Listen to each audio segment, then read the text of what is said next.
पर्वतपुर कस्बे में दो भाई रहते थे। दोनों ही किसान थे और दोनों ही अपनी बीवी के साथ रहते थे। लेकिन बड़ा भाई सूरज छोटे भाई मनीष से बहुत जलता था। हमेशा वो पूरा खेत और जमीन हड़पने की फिराक में रहता था। सूरज अपनी बीवी कोयल और मनीष अपनी बीवी खुशबू के साथ अपने घरों में रहा करते थे। घर तो एक था, लेकिन वहाँ इख्तियार बिल्कुल नहीं था। दोनों खानदान हमेशा एक दूसरे के खिलाफ ही रहते थे। मनीष अपनी बीवी खुशबू के साथ खेत पर जा रहा था। तभी वहाँ सूरज अपनी बीवी के साथ आकर बोला, सुना है हमारी फसल इस गांव में सबसे अच्छी हुई है। हमारे खेतों ने इस बार सोना उगला है। मेरी खुशी का तो ठिकाना ही नहीं है और दूसरों की फसल को देखकर लगता है कि उनके घर एक दाना भी नहीं आएगा। लगता है जेठ जी के खेतों की फसल इस बार बेहद अच्छी हो गई है, इसलिए इतना बोलबाला कर रहे हैं। सूरज और कोयल की बात सुनकर मनीष और खुशबू दोनों परेशान होकर खेत की ओर जाने लगते हैं। हमारी फसल भी कम नहीं हुई है। हम अगली फसल के लिए अभी से भी मेहनत करना शुरू कर देंगे। इस बार हम महंगे वाले खाद मंगवा लेंगे और मैं भी आपके साथ खेत में हाथ बटाऊंगी। दोनों वहाँ से अपने घर चले जाते हैं। अगले ही दिन मंडी में फसल का दाम लगने वाला था।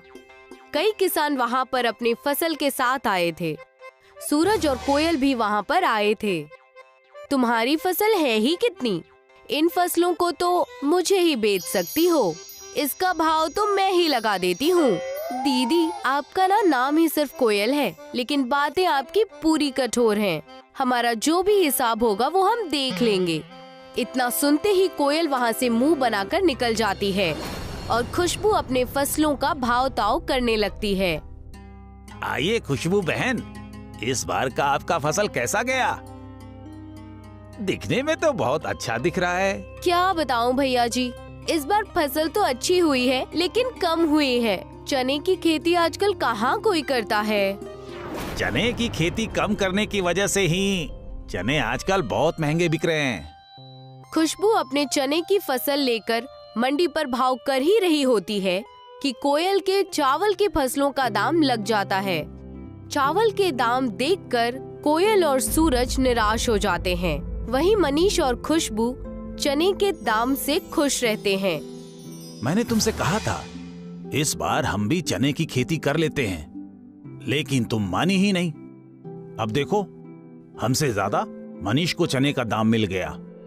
अरे, तो कौन सी इतनी बड़ी बात हो गई? हम भी अगली बार चने की फसल करेंगे, इसमें कौन सी बड़ी बात है। सूरज और कोयल दोनों चने की खेती तैयार करने लगते हैं। दूसरी तरफ मनीष और खुशबू भी चने की खेती की तैयारी में लग जाते हैं। अजी सुनती हो, इस बार हमें अच्छी तैयारी करनी है। इस बार भी हम चने की फसल उगाएंगे। वक्त बीत रहा था। सूरज महंगी महंगी खाद लेकर अपनी चने की फसल पर डालता है और उनका बहुत अच्छे से ख्याल रखता है। हमें हमारे खेत के चारों तरफ कांटे और तार लगाने पड़ेंगे, वरना हमारे खेत में जानवर आ जाएंगे और हमारे फसल को इससे नुकसान हो सकता है। नहीं जी, पहले से ही हमारी फसलों में इस बार बहुत पैसे खर्च हो गए हैं और अब हम और खर्चा नहीं कर सकते। हमारे पास इसके अलावा और कोई रास्ता नहीं है। जानवर ही अगर हमारी फसल खा लेंगे तो हमारे लिए क्या बचेगा? आपके भाई मनीष ने तो कांटे और तार नहीं लगाए हैं, तो हम क्यों लगाएं? मनीष भी अपने खेतों की रखवाली बहुत अच्छी तरह से कर रहा था। हर रोज वो अपनी खेत के पास ही खटिया डालकर सोया करता था। इस बार मैं अपने खेतों की ज्यादा रखवाली करूंगा। इस चने की खेती से ही मैं अपने पूरे साल का घर चला लूंगा। हमारी दुआएं जरूर कबूल होंगी जी। हम और मेहनत करेंगे और फसल काट कर मंडी में बेच देंगे। जब सूरज ने मनीष के चने की खेती देखी तो वो हैरान रह गया।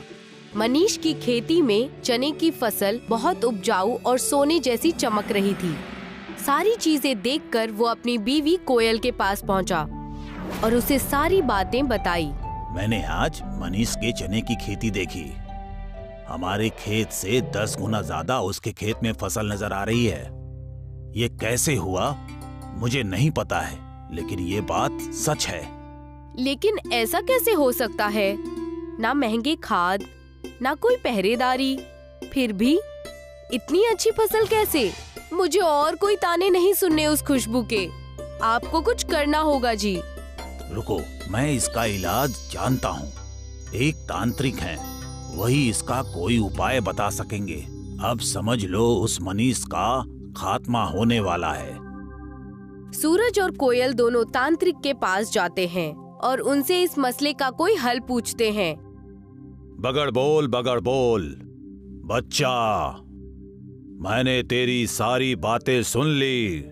मैं तुझे एक दवा देता हूँ। इस चीज को जाकर अपने भाई के फसल पर डाल देना। फसल पूरे लोहे का हो जाएगा।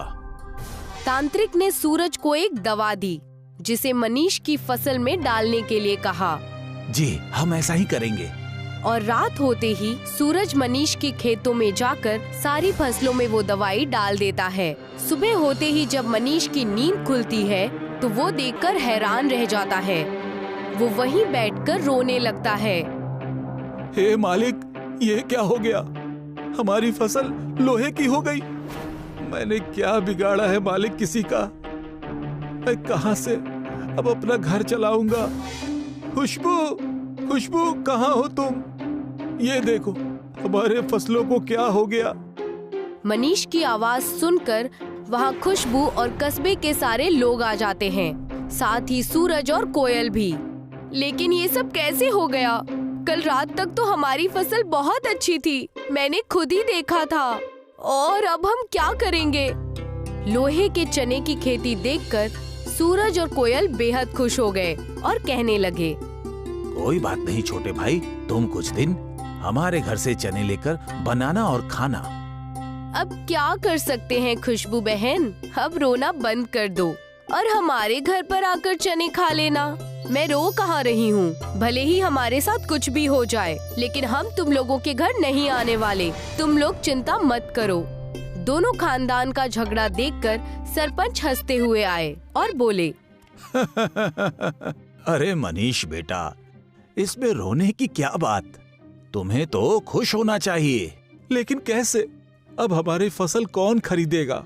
तुम ये सोचो, चने की तुम्हें सिर्फ कुछ ही पैसे मिलते, अब तो तुम्हारे फसल में लोहे के चने हैं और इस समय लोहे के बाजार में बहुत अच्छा व्यापार हो रहा है।